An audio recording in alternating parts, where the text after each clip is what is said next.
Welcome back to another episode of Zarpado, a passion podcast.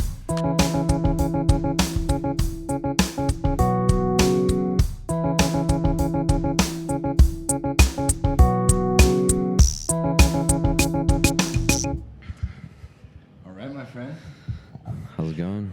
Welcome back to another episode of Zarpado, a passion podcast. So it's pretty interesting because we're here live from Buenos Aires. Ooh, let me grab mine. Got my good friend, as you can now see, Nick Botts. Cheers, my friend. We're here from Argentina, Buenos Aires. And those of you who have listened to the show and have seen or have heard it from Spotify are now seeing us for the first time on video. This is going to be on YouTube. And I decided I wanted to have my friend Nick Botts on here for the first time. Nick, welcome, my friend. Thanks for having me. I've been waiting a long time to hear that intro live, so Well, now it's here. It's finally here. it's happening. So to everybody listening, I just hope that we're just kind of winging with this, hoping that it goes right, hoping the sound's good, hoping the picture's good. But Nick, let's get started. Introduce yourself, how we know each other, where you're from, and then we'll jump into what you're passionate about. All right. My name's Nick Botts. Let's see where to start. Where you're from, how we know each other, different things like that. So I grew up in Orange County in Southern California, and I met Hagen through college. First year, we lived in the dorms together, and he lived in the dorm room directly underneath mine. Yep, directly underneath. So if you know Hagen, you could imagine how that went. Probably very loud, definitely very loud. I didn't mind. It was fun. We met like the first or second week. Yeah, I want to say something like that. Cal State San Marcos, shout out. Let's go Tuckwets. Yep. Well, so Nick, part of the reason I wanted to have you on the show is I feel like I've learned a lot from you, not only in regards to music, different things like that, but I mean, we lived together the past year before I moved out here to Argentina and started traveling. So let's take a second, and as everybody knows what the show is all about, we're talking about what you're passionate about, who you are. So I want to hear let's first share some things that you're passionate about, okay? Sure thing. Yeah. So, super passionate about music, like you said. Mm-hmm.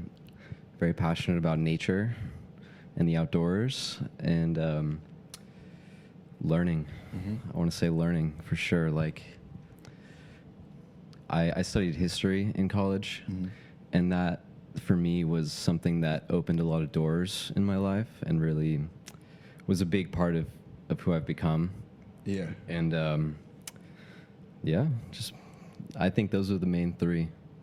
So last night, because we've been here in this lovely Airbnb in Buenos Aires for a week now, right? Yeah. We've been here a week. And what have you thought so far about Buenos Aires? Oh, I love it. Beautiful city, beautiful people, beautiful culture. Yeah. Like, it's amazing. It's very different, huh? Yeah.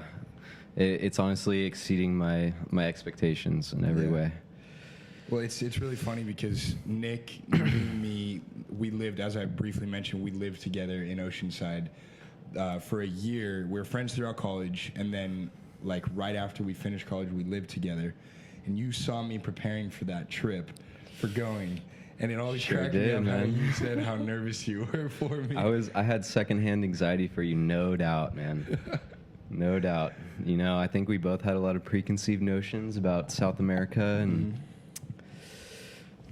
I don't know, just getting out of your comfort zone in general. Like, but you know, we're here, Yeah. and I'm proud to see that it's all worked out And it's been beautifully. working great. And yeah, dude, you've really made something for yourself down here. Well, I mean, it's great that I get to share this with you and Ginny, and being able to share my friends that I've made and see the podcast that I created down here.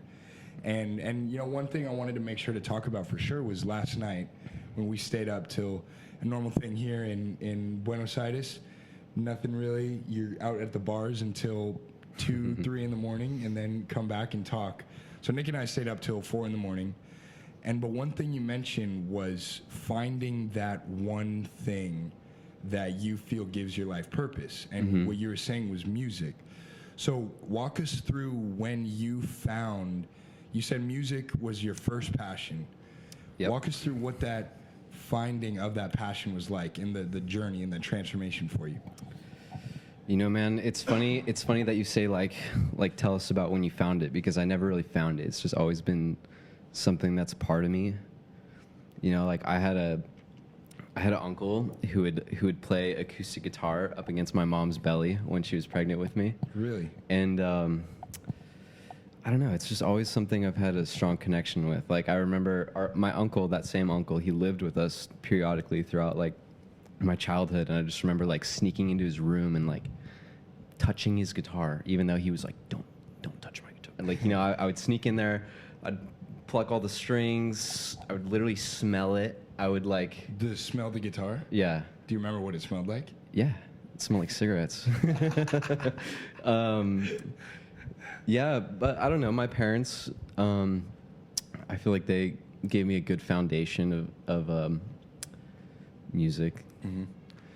It's my parents are a little younger, so they had a more unique music taste. And I bet you're able to connect a lot with them because of the age closeness on music. Yeah, yeah. My parents have never like judged me for the kind of music that I choose to listen to, or like they've always been very supportive of that path for me. Yeah, because they're probably fresh from having their parents criticize their music, that they're like, oh, I don't want to do that to mine. Well, yeah. My parents grew up in the '90s. For you guys listening, like they grew up listening to '90s hip hop and stuff like that, and so yeah, a little different than most people's parents, I think. Yeah. Okay, so you said you felt the music, you didn't really find it. Would you almost say, I mean, for the lack of better words, it found you from a young age? And yeah, absolutely. I think, you know, I started playing instruments in elementary school, and it was something that I wanted to do. It was also something that like my friends were doing. Yeah. And I just like wanted to be a part of that. But I think a big moment for me was after I finished 8th grade. I played band from 4th grade to 8th grade.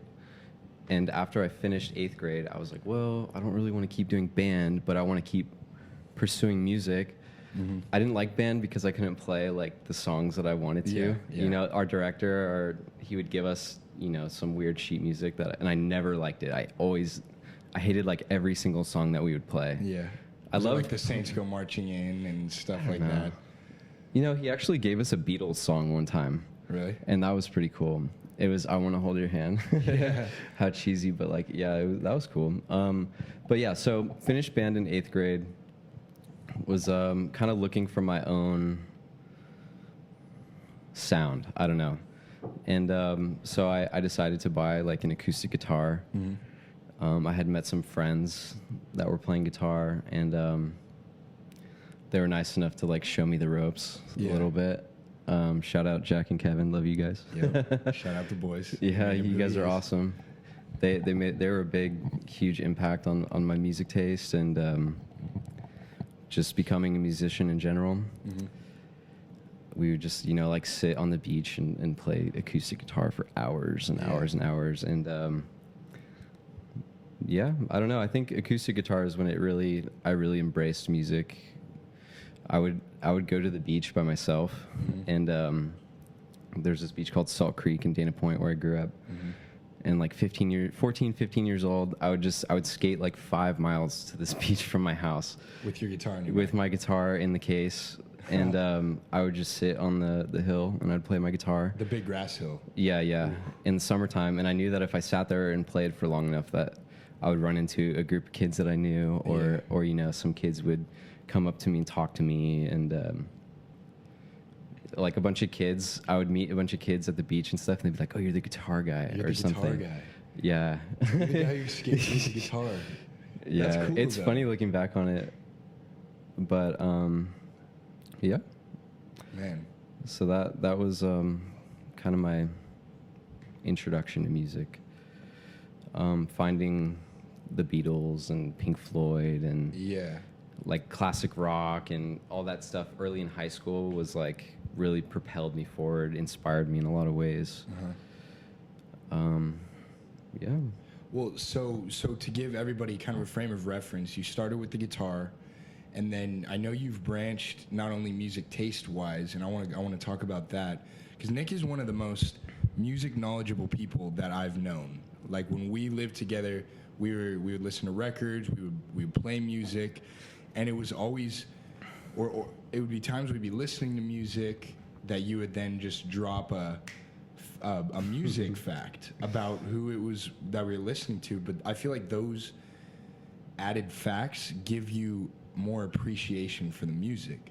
Oh, 100%. And so how would you say that, or first I wanted to say, like, you just say what instruments you kind of started with and then have gone to where you're kind of at now.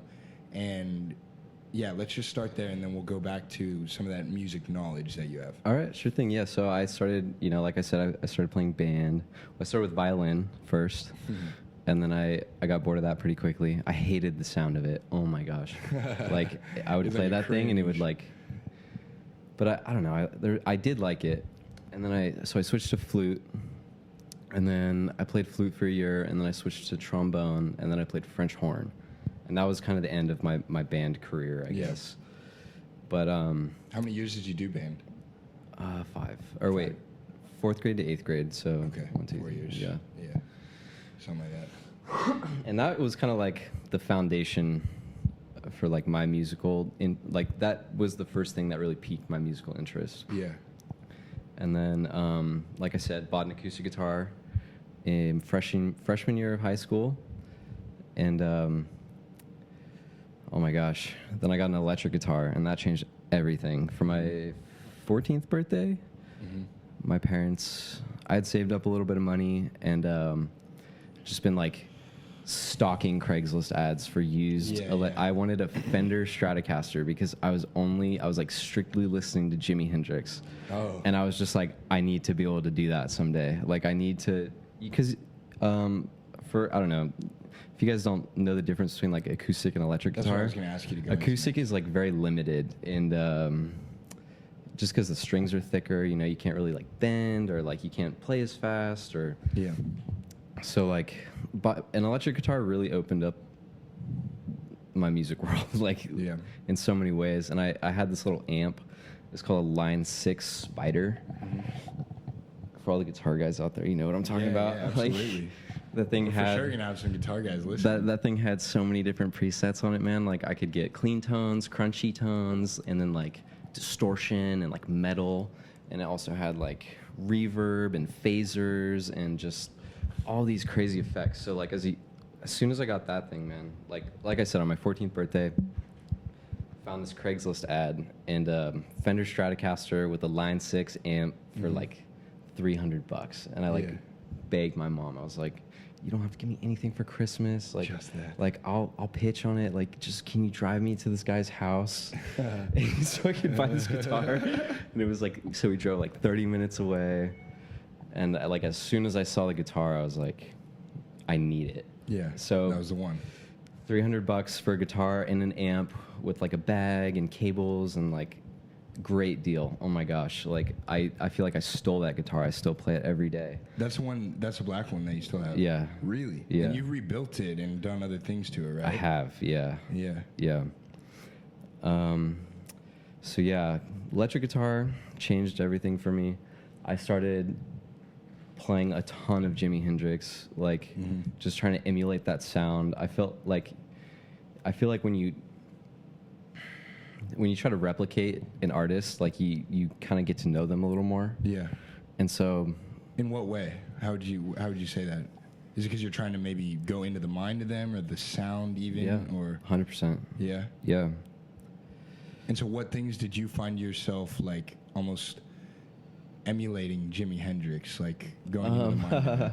Well, first of all, buying a Stratocaster, like Yeah. the same guitar, and then rolling back the tone, using the neck pickup to get that really like just low end, like clean tone, and then, you know, cranking your amp a little bit so it breaks up nice and warm. And oh my gosh, I'm like drooling thinking about it. But yeah, dude, just, I don't know. There's like, if you listen to Jimi Hendrix, you know, he's like a freaking maniac on the guitar. Like, and just, it took me somewhere else, you know, like learning his music. It was like very cathartic, very like freeing. Like I felt like I was finding a part of myself through this guy I've never even met that lived and died like 50 years before I was ever born. And that's because you're just tapping into this passion that you have. Yeah, and then also, you know, like reading his lyrics and learning his history. And yeah, so Jimi Hendrix was a big one for me, for sure. Stratocaster, big deal. So that was around like sophomore year of high school. And then, you know, throughout high school, I just tried to play music with my friends and never took it too seriously. You know, never like started a band or anything like that. But I always just, it was something that I did on my own, something that like helped me through a lot of things in life. You know, like people come and go sometimes, feelings come and go, but like I always had my guitar. Yeah. You know, like at the end of the day, no matter what, like I can go home and play guitar. And like I was telling you the other day, like I could just sit there and like run up and down scales. Yeah.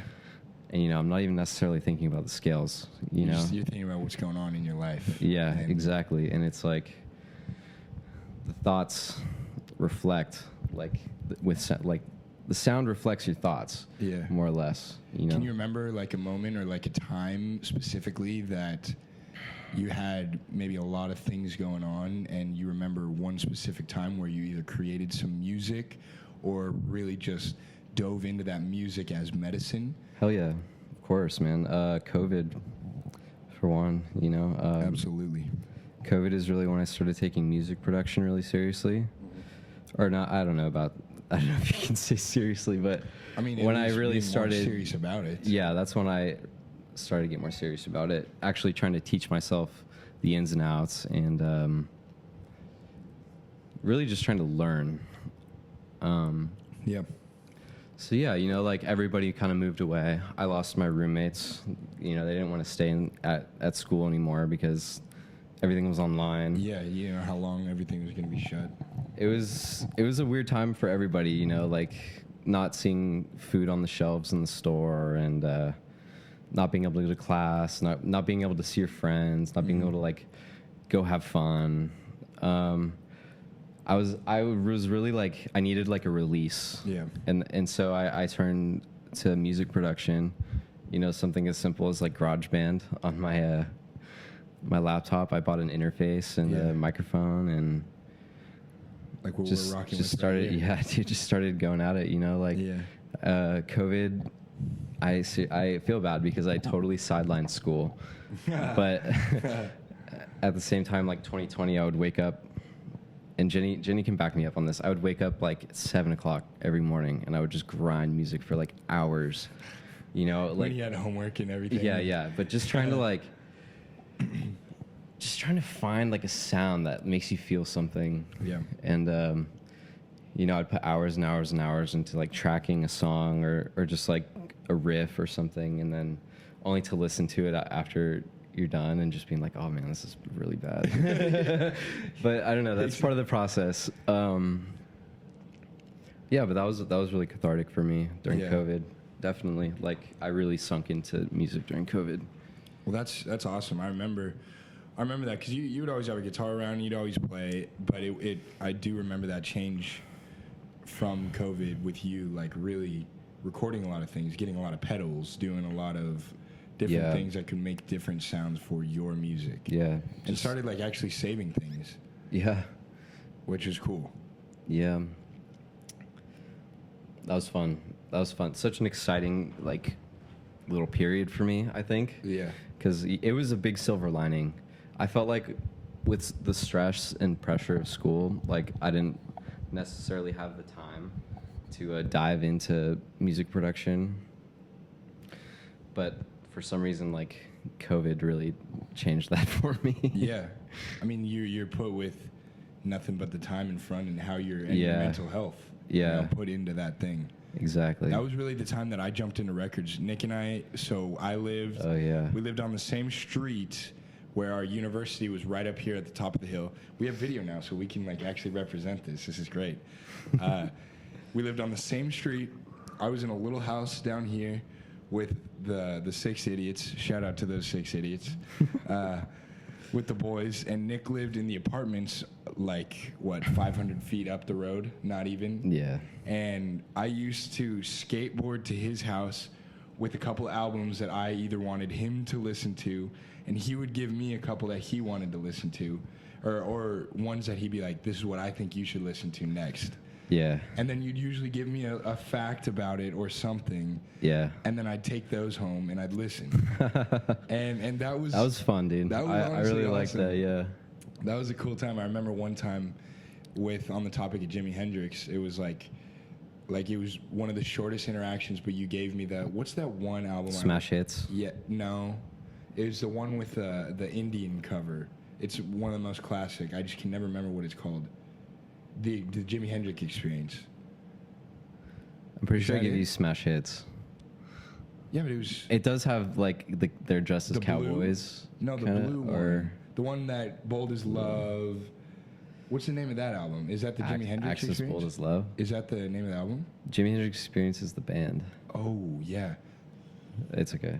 Whatever. Anyways, I know it was literally just a bang interaction. Like, this is the next one. Gave it to me. I skated back home. I think I get. I gave you Smash gifted me Hits. Smash Okay, Hits. yeah. I let you borrow Are You Experienced? Yes. Are You Experienced? That's it. Yeah, I knew something about experience. Yeah. Sorry. See, that's why I Sorry. get my music knowledge from him. That's why. Yeah.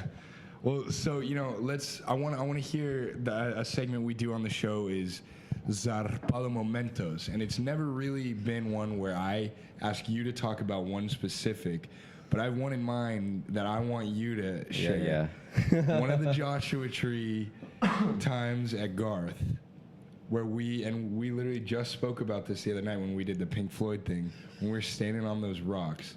That was my biggest Pink Floyd breakthrough moment, was when we went to that. Oh, yeah? Yeah, it Really? was. It was. We were listening. All right, well, I feel like I have to tell the story now Do because it. nobody else knows what. Do it. So I don't know, like when we like to go out to Joshua Tree and go camping, and we were lucky enough to bring like big group of kids from our school a few times, Mm-hmm. and then a few times just like us. yeah. This is the most recent time, right? Yeah. Okay. Me and Clark, I think. And Doug. Yeah. Yeah. All right, so we went out to Joshua Tree to climb, and I love hiking. I love hiking through the desert. Mm-hmm. I love hiking anywhere, really. But one of my favorite things to do specifically is to hike at night in the desert, because in Joshua Tree, you can more or less see everything at night because of the stars and the lack of light pollution and the moon. And so on this particular night, like I was like, all right, let's go for a night hike. Mm-hmm. And I grabbed you and all the boys, and we sent it out, and we found this nice big rock, and we all kind of just like found a nice little cozy spot, and we just laid down on these rocks and just stared at the sky. And Hagen brought a speaker, and we jammed a lot of Pink Floyd. Yeah. Well, and something so beautiful about that is not only because like the way you describe the nature out there and how you can not only see everything, you can hear, it's amazing, but then also the way that the sound bounces off the rocks out there. Yeah. Oh, yeah. So we played Shine On You Crazy Diamond. Oof. Nice and loud. And we were far away from like other campers and people, so we weren't bothering anybody, but we really cranked it out there. Oh my gosh. And just, Zarpado. it was like a magical, special moment, just because I showed Hagen Pink Floyd, right? Absolutely. So yeah, just like 100%. being able to experience the music in like a almost magical, mystical, like special way that like you'll remember for the rest of your life. Yeah. Is Zarpado. Zarpado. Like I'll always like when we went to that Pink Floyd record listening thing the other night, like for the fans. We'll share about that. Okay, in a yeah, sec. we'll talk in a second. But just listening to that song took me right back to that moment, and It probably always will. Yeah. Like for the rest of my life. It was amazing what we did the other night. We had a friend. So one of my friends from here in Argentina, shout out to Nico. He had told Tony about this Pink Floyd in Total Oscuridad, which means Pink Floyd in total darkness. And we had heard of Laser Floyd and, you know, Cover bands. Yeah, cover bands. And we had a picture in our mind of what was going to happen. All we knew is we were going to listen to the album. I thought it was Laser Floyd. Yeah. I thought it was something like that too. Yeah, but the ad was in Spanish, and I just Yeah, and we also didn't really look into yeah it much. yeah. We were just told that, okay, it's at 10 o'clock, be there. We were a little late, but I'm so glad we didn't miss that because we get into this theater and they shut off the lights completely. Yeah. Complete. You can't see your hand in front of your face. And then they just start playing Shine On You Crazy Diamond. Yeah. Yeah. What was that like for you? Well, it was funny because I was like, I really didn't. They gave a whole introduction, you know, explaining everything, but it was in Spanish, and the guy was speaking so fast I could barely understand him. So I was like, when are the lights going to turn on? Like where are the lasers and all this stuff? But like, you know, a couple minutes into it, I just realized like, oh, this is it. Yeah. You know, but sorry, what was your question again? Just what that experience was like for you, being such a Pink Floyd fan. Oh. Probably thousands of times. Okay, so one special thing about this album listening was that they used these special speakers that they said it was like emulating 3D sound. I don't know exactly what that means or how it works, but it feels like you're immersed in the actual like music. Yeah. Like it feels like it's all around you. And then when they turn off the lights, it's like sort of sensory deprivation. Like you don't know how to perceive the sound like without looking at things. So it was kind of like seeing it from a new perspective. And for one thing, the sound quality was like some of the cleanest I've ever heard in my entire life. Yeah, absolutely. And then just having your eyes closed, or sorry, just not being able to see the whole time. Yeah. Your brain really like fills in the gaps. Like your imagination kind of. I heard so many things that I never heard before. Yeah, you just kind of pay more attention. So for me, it was special and significant. Like it gave me I've listened to "Wish You Were Here" hundreds of times, but that really gave me like a better appreciation for it. I felt. It almost felt like I was listening to it for the first time again. Yeah, you know, like it gave me kind of that feeling. Where like after the first time I listened to that album all the way through, I was like, damn, that was so fucking good. Yeah. Like it took me right back to that moment. And it also took me back to the time in Joshua Tree, or like, you know, other significant times in my life that I can like connect to that song. Yeah. Well, it was so amazing because after it was done, I mean, I had a spiritual experience with that. I could tell, dude. You were freaking out. Yeah. Tony was upset at me because I was grabbing her so much because I was either freaking out or dancing. And she was like, I just want to have my own experience. But then, like, apart from all of that, it was literally like a phenomenon of mine. I'm sure you've heard of it, synesthesia. Like seeing colors and shit? Yeah, it's like your senses combine. Yeah. And it could be with any type of the five senses, but they combine. You eat a food, you see the color, you hear things. But we spoke afterwards, we stayed in the theater, and I went up to these people and I spoke to them like, amigo, ¿cómo te llamas? What's your name? Muchas gracias por todo esta experiencia. Thank you so much. And I was like, where are you from? And he's like, oh, California. And I was like, in English, what the heck? So are we. And then we just stayed there and talked. Leonardo. Shout out Leonardo. Shout out Leonardo. Hopefully.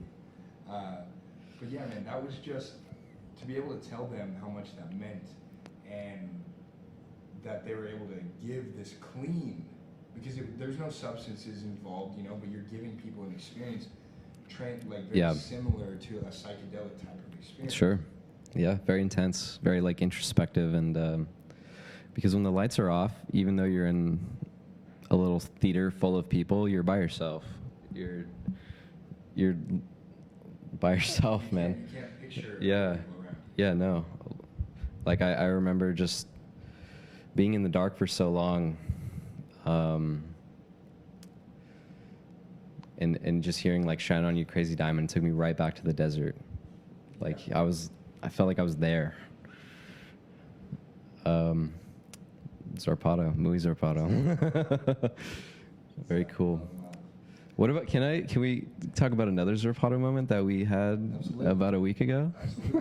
And I know exactly. I was finding the transition to that, but I'll let you just take it. All right. So we were having a great night. Just like went out and got some Thai food with some friends. Yeah, just great night on a little terrace. And we were walking home through the streets of Palermo, and we Ginny, shouts out to Ginny, notices the restaurant Don Julio, which is supposed to be one of the oldest. Not one of the oldest, but the most like world-renowned, famous one in South America. Okay, yeah. yeah. Very top tier. So just this famous restaurant, and she says, "Oh my gosh, that's Don Julio. We like check it out." And I look up and I see Kevin Parker from Tame Impala. Who? Kevin Parker from Tame Impala, and immediately recognized him. I swear, like I couldn't even control myself. Kevin, Yeah. you know, like over a small. He was just there outside of the restaurant with his friends, Yeah. just a small group of his friends, and they were waiting for their van. And from maybe 8 feet away, just Kevin, I love you. Yeah.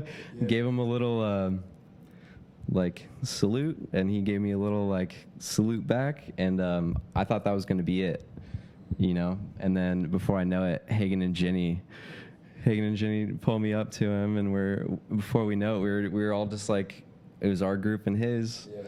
and we were just kind of chatting on the side of the road. And that was, for the listeners, this guy is like one of my greatest inspirations. Just have so many good memories to his music. His music's helped me through so much. And Well, and on top of that, we came down here to see him. We just saw him live on Saturday. yeah, Lollapalooza. Yeah. And to be able to come down there to see him, and then to see him, meet him, Yeah.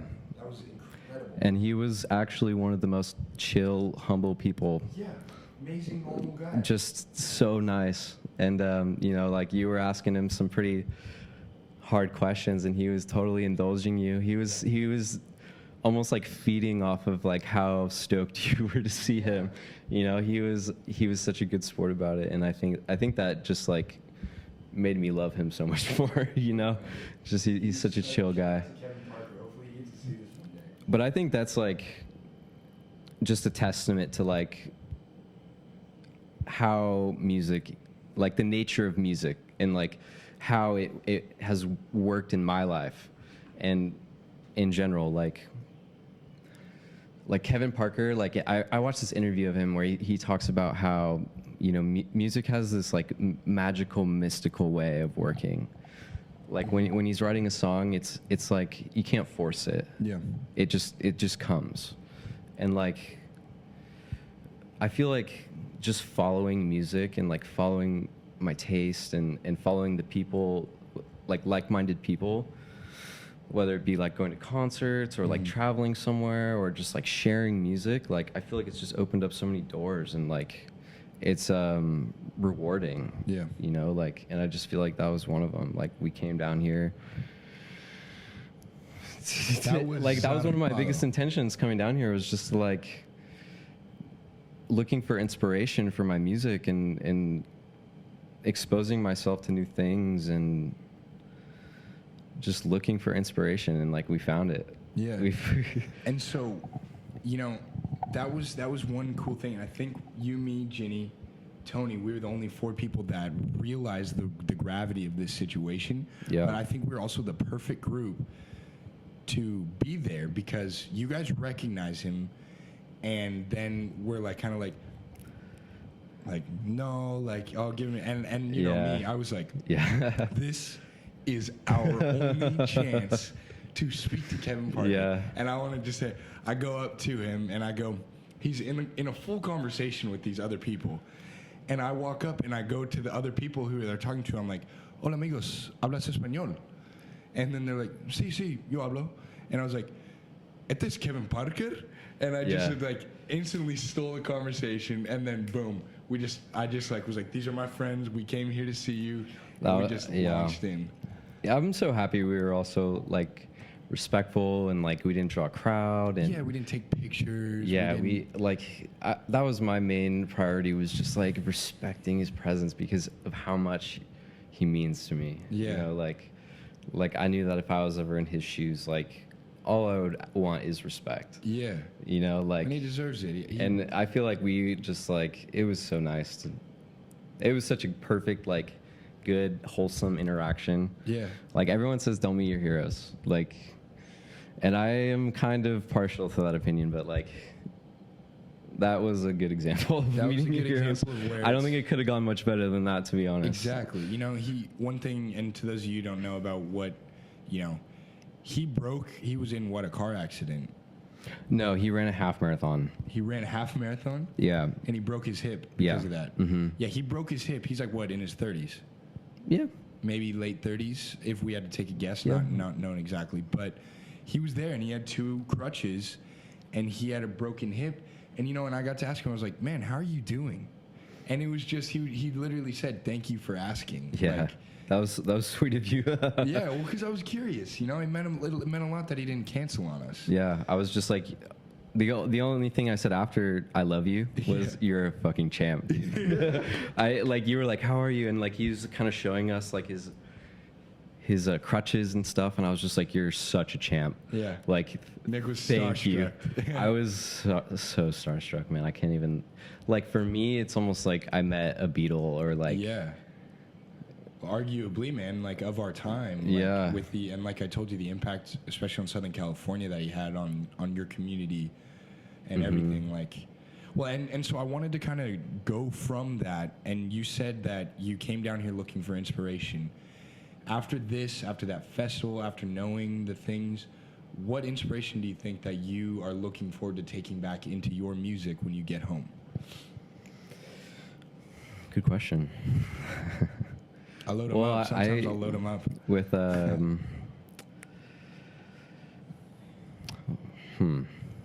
music is a reflection of the human experience.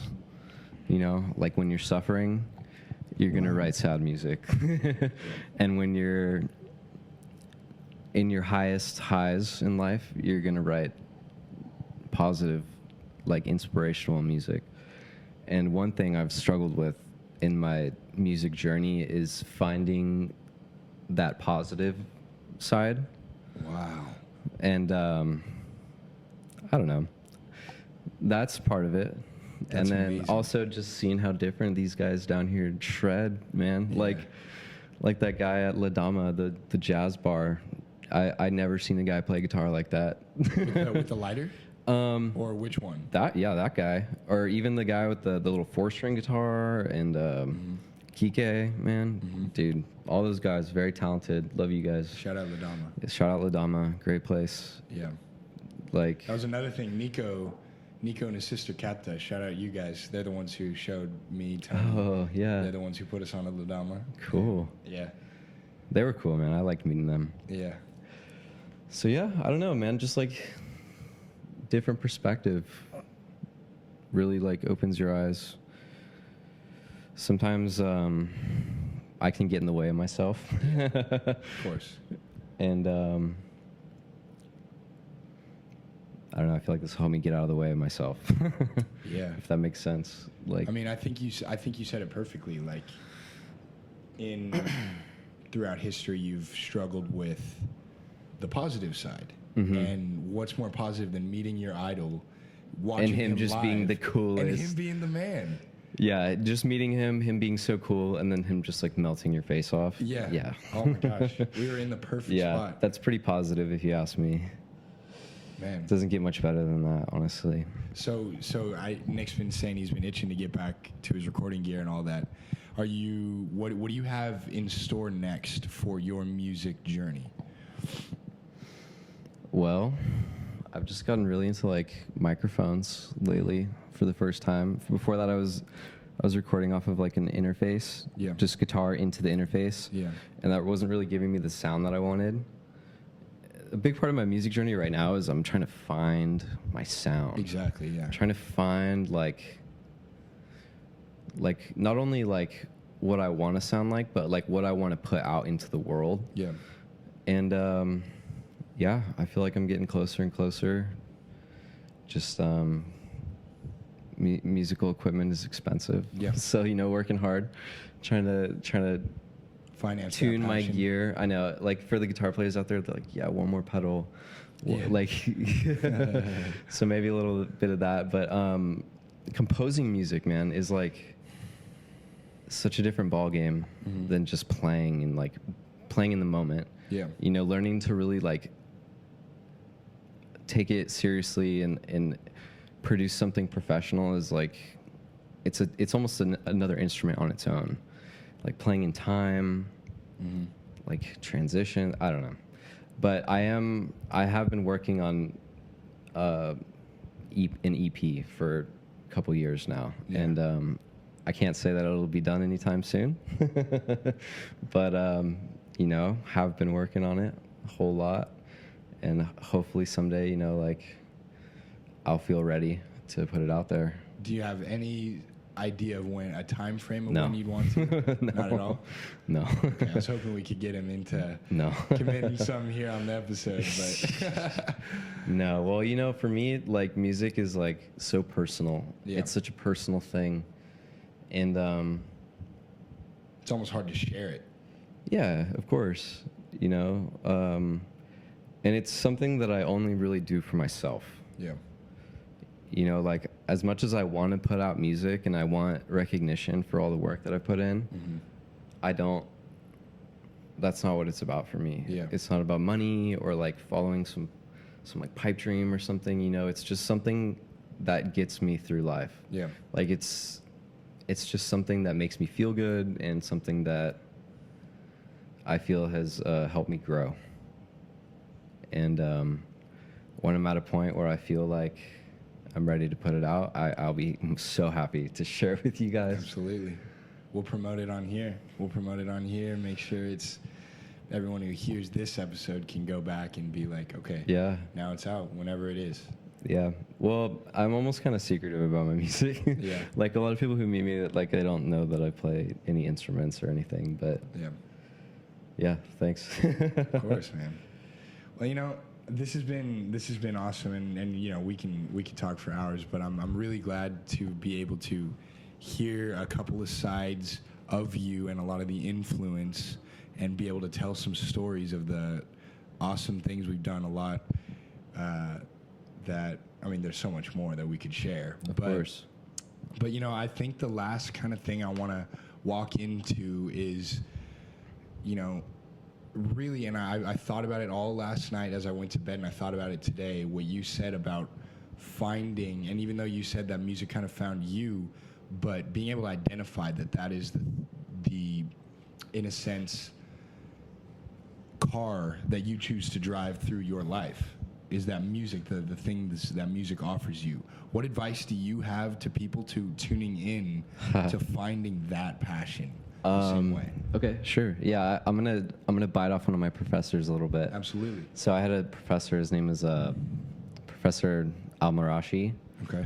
One of my first history professors. One of the guys that really like put me on to history before I chose Officially that path. changed, Yeah. yeah. He has this quote. I'm probably gonna butcher it, but it's like, imagine something to where if you didn't have it in your life, you would suffer. And that's your passion. So for me, if I didn't have music in my life, I would be nothing. Mm-hmm. Or maybe not nothing, but You wouldn't be Nick Botts. no. I wouldn't have done I wouldn't have had half the experiences that I've had in my life. You know, like. Can you say that again? Say that one more time. The quote? Yeah. God, I'm going to butcher it. You said it perfectly. Imagine the things in life that without you would suffer. Mm-hmm. And that's your passion. Wow. And you found your passion. And that really spoke to me. Yeah, he used to say that to us in class, but he reposted that on his Instagram the other day, and I was like, nice. Yeah, absolutely. Yeah. So, yeah. Well, and so now with that being such a life-changing advice for you, what can you now offer from your words to people that struggle with that? Because you know, you did Soul Effects with us. You grew up, just finished college in that very life-formative time. Sure. What advice can you give from your experiences to anybody who could be listening? I guess all you need is like a direction. Mm-hmm. You don't have to know how the path ends or where it takes you, but just one direction will open doors. I keep saying that, open doors, create opportunity. Absolutely. For example, college. Like, I didn't know what college was going to be like. Yeah. I didn't know what was going to happen. You know, I expected, you know, a lot of homework and parties and all that stuff. Yep.